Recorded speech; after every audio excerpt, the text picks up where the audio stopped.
At Talladega Superspeedway, the question is never if the big one will happen, it's when.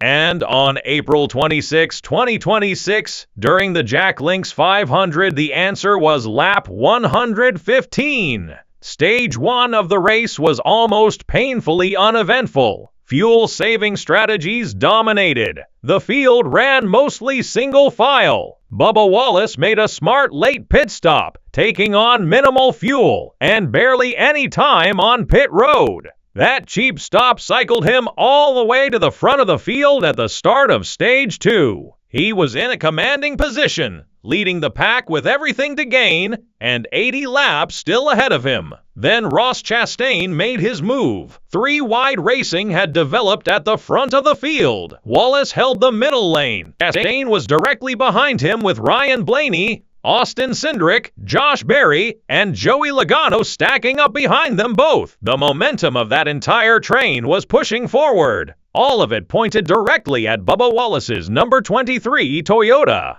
At the end of the backstretch, Chastain surged forward and delivered a hard bump draft into Wallace. The number 23 car went immediately loose. Wallace's Toyota slid sideways, directly into the path of Cole Custer's number 41. Custer swerved down to avoid him, but it was already too late. Custer hit Daniel Suarez. Suarez collected Logano. The chain reaction had started, and at 180 miles per hour, nobody had time to stop it. Smoke poured across the Alabama Superspeedway. Cars went four wide, then spun, then slammed. The field compressed in an instant. Drivers at the front had nowhere to escape.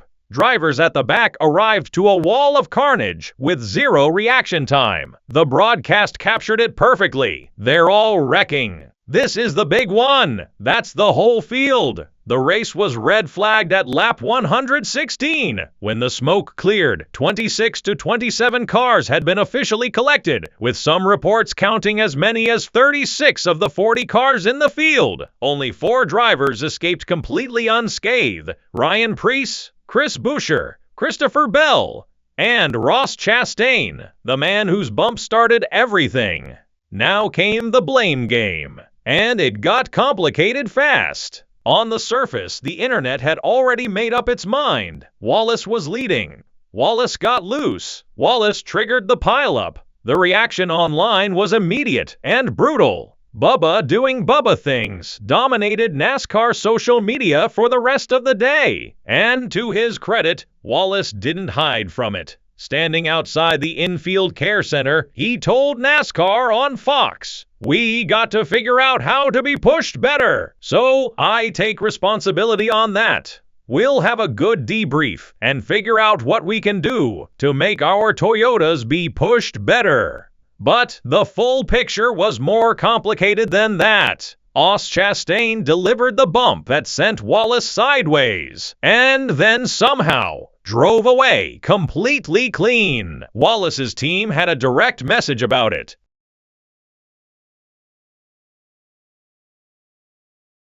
"They wrecked us." The question worth asking is whether Chastain pushed harder than the situation called for, knowing exactly how unstable these cars are at superspeedways.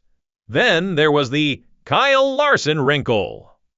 Larson's own onboard footage showed him bump drafting Wallace before the chain reaction fully developed. Wallace got squirrely from that contact into Logano, and the situation deteriorated from there. Larson himself was heard saying after the race, "I don't know why Bubba was crowding him so much." That's a loaded statement from a driver whose own bumper was involved in the sequence. Denny Hamlin addressed it directly on his Actions Detrimental podcast, placing the blame squarely on Wallace. Hamlin said the wreck came from Wallace squeezing Logano and Busch down the track, adding, "The 5 was already on him close. It's just one of those not clear moments." Ryan Blaney, who was right in the middle of it, took a more diplomatic view. "With the wreck, I feel like we all got pinballing off each other a little bit. You're trying to lift and check, and next thing you know, everybody wrecks. I don't really know if there's anyone to blame. We all just started bouncing off each other." So was it Bubba, Chastain, Larson? Hamlin has his answer. Blaney refuses to give one.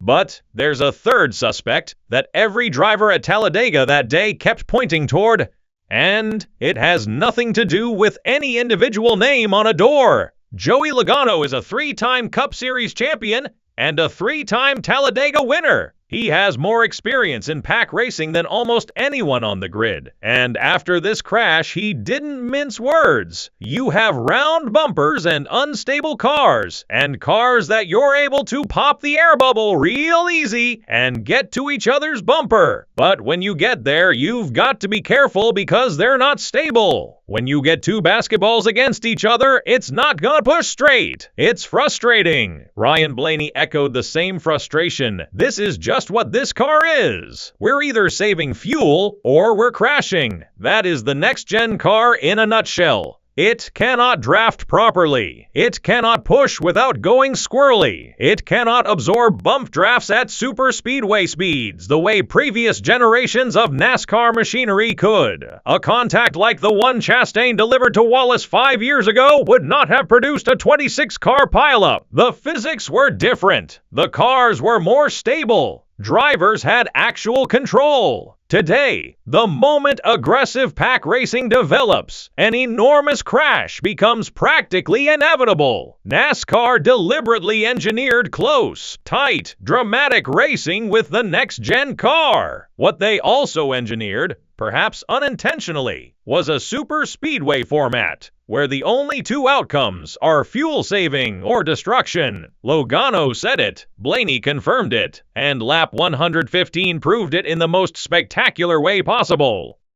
Now for the damage report.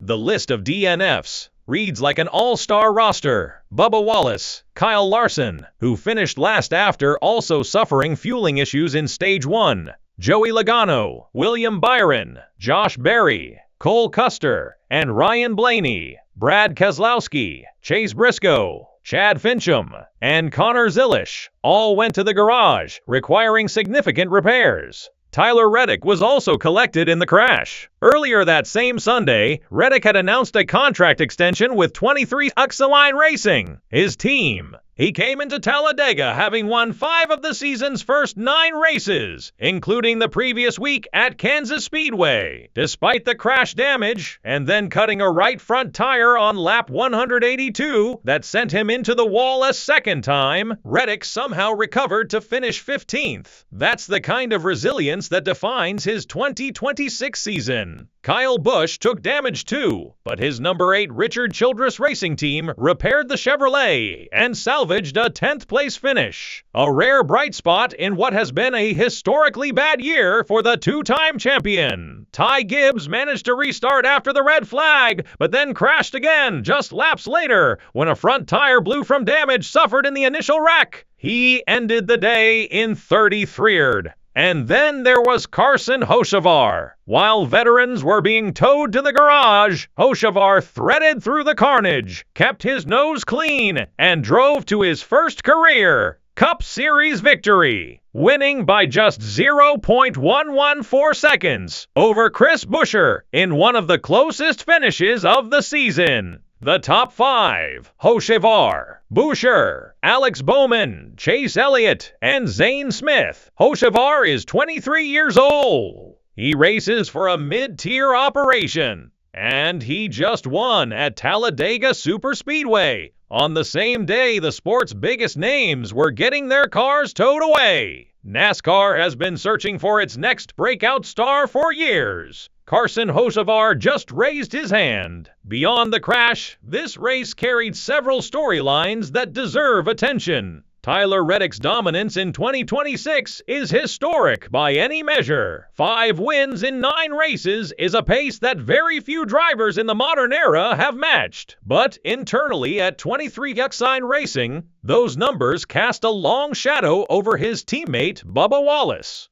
who continues to produce top 10s without the wins and podiums Reddick is stacking up. The performance gap between the two 23 Uxaline drivers is a storyline that is not going away. Meanwhile, Kyle Busch is fighting for relevance. Made the decision to fire crew chief Keith Rodden mid-season, replacing him with Randall Burnett, a respected engineer who previously worked with Busch during his stronger 2023 campaign, and whose resume includes a 2013 Brickyard 400 victory with Ryan Newman. Denny Hamlin publicly called the move absurd, but RCR had seen enough. Busch is currently outside playoff contention, and the team has struggled on intermediate tracks all season. Burnett's return brings both technical credibility and a pre-existing relationship with Busch, factors that could genuinely spark a turnaround. And hovering over all of it is a NASCAR leadership transition.